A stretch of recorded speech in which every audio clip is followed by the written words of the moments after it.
আজ থেকে 460 কোটি বছর আগেই সৌরজগতের জন্ম এবং ধারাবাহিক বিকাশের শুরু বলে মনে করা হয়।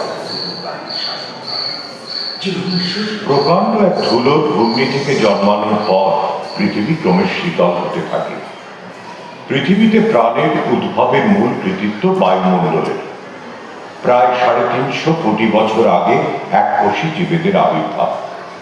তখনও ধরিত্রী উষ্ণ ছিল, বায়ুমণ্ডলে অক্সিজেন ছিল না। প্রায় 280 কোটি বছর আগে স্ট্রোমোটোলাইটসের ফটোসিনথেসিসের ফলে বায়ুমণ্ডলে অক্সিজেনের সৃষ্টি। অক্সিজেনের পরিমাণ ক্রমশ বাড়তে থাকায় 120 কোটি বছর আগে একাধিক নিউক্লিয়াস যুক্ত বহুকোষী জীবেদের জন্ম। বিবর্তনের পথে এক বৈপ্লবিক অগ্রগতির ফলে প্ল্যাটফর্ম, জেলিফিশ, স্টারফিশ এবং নটিলয়েডসের মতো নরম দেহের জীবের গড়ে ওঠে। প্রাথমিকভাবে উদ্ভিদের জন্ম এবং বেড়ে ওঠা ছিল জলের ভাগ মিশে। খুব দ্রুত অনেক প্রজাতির মাছ জন্ম নেয়। এইখানে যে বিশাল মাছটি দেখা যাচ্ছে তার নাম ডানক্লিওস্টাস।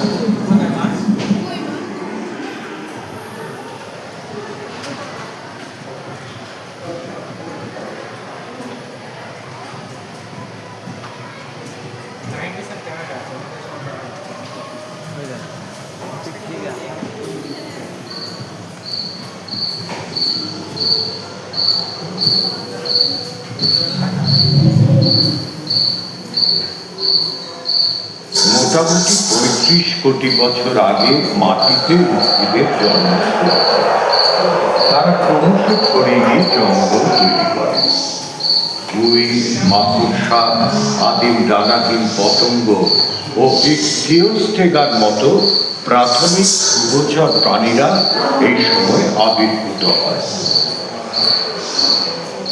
সরীসৃপের মতো অথচ স্তন্যপায়ী ডাইমেট্রোডনেরা পিঠে নৌকোর পালের মতো একটা অঙ্গের সাহায্যে তাপ নিয়ন্ত্রণ করতে পারত। সাইলোন্যাথাসের মতো প্রাণীরা, যারা সরীসৃপের মতো স্তন্যপায়ী, আবার কুকুরেরও বৈশিষ্ট্য আছে, এই সময় থেকে প্রভাবশালী হয়ে ওঠে।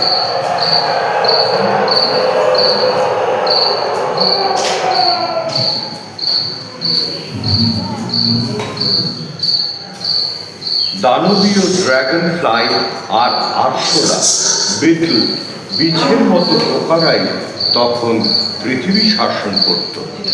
পৃথিবীতে যত কয়লা পাওয়া গেছে তার অধিকাংশই তৈরি হয়েছে কার্বনিফেরাস যুগের গাছের মরদেহ থেকে, যা মাটির গভীরে চাপা পড়ে গেছিল। তখন পৃথিবীর 3 ভাগের 1 ভাগ জুড়ে ছিল প্যানজিয়া নামক একটি মাত্র মহাদেশ। আবহাওয়াও ছিল উষ্ণ। স্থলভাগে আধিপত্য করত সেই সব প্রাগৈতিহাসিক সরীসৃপেরা, যারা শুকনো আবহাওয়ায় মানিয়ে নিতে পেরেছে।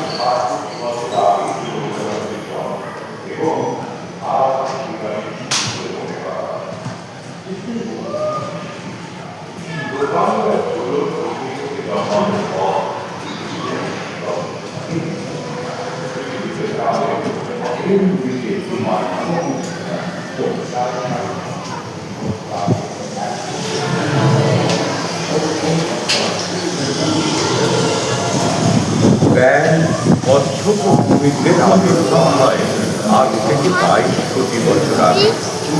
প্রথম স্তন্যপায়ী ছিল ইঁদুরের মতো আকারের মেগালোস্ট্রোডন।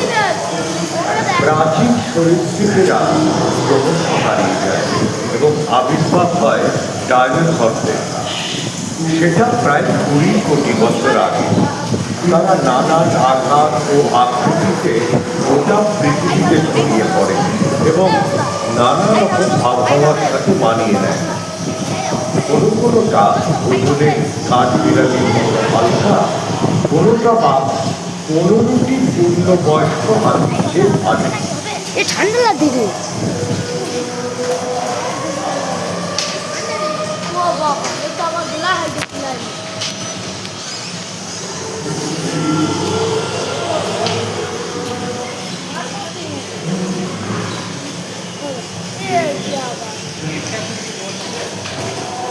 কেউ চারটে, আবার কেউ সিএল অফিসের মতো, আর কেউ বা ছিল দুপে।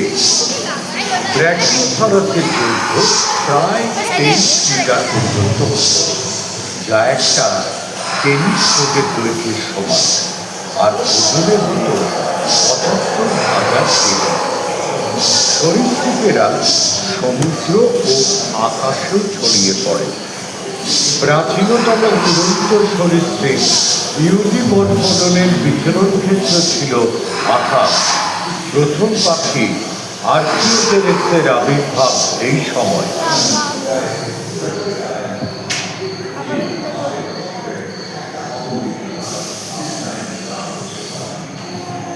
পরবর্তী 10 কোটি বছর ধরে জুরাসিক যুগের শেষ আর ক্রিটেশিয়াসের প্রথম পর্যায় জুড়ে ডাইনোসরদের স্বর্ণযুগ। স্পাইনোসরাসের পিঠে নৌকোর পালের মতো একটা অংশ থাকত, যা দিয়ে তারা তাপ নিয়ন্ত্রণ করত।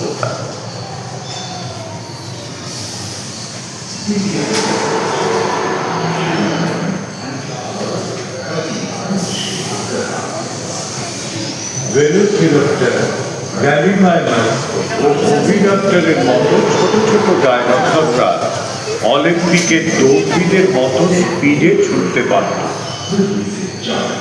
প্যারাসোরোলোফাস ও ওরিথোসোরাসের মাথায় ছুটির মতো থাকত।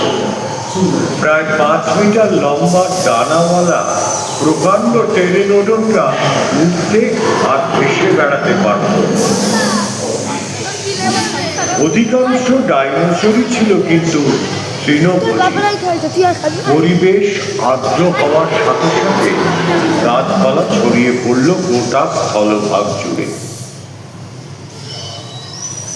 প্যানজিয়া মহাদেশের ভাঙন ধরায় ভারত এশিয়ার দিকে সরে আসতে থাকে।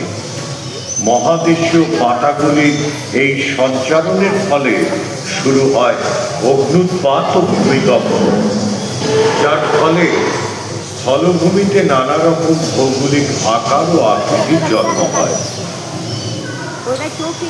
ফ্লোরেশিয়া ও গন্ডোয়ানা নামক মূল দুটি ভূখণ্ড মহাদেশে পরিণত হয়। সমুদ্রগর্ভের কঠিন আস্তরণ থেকে রকি ও অন্যান্য পর্বতমালা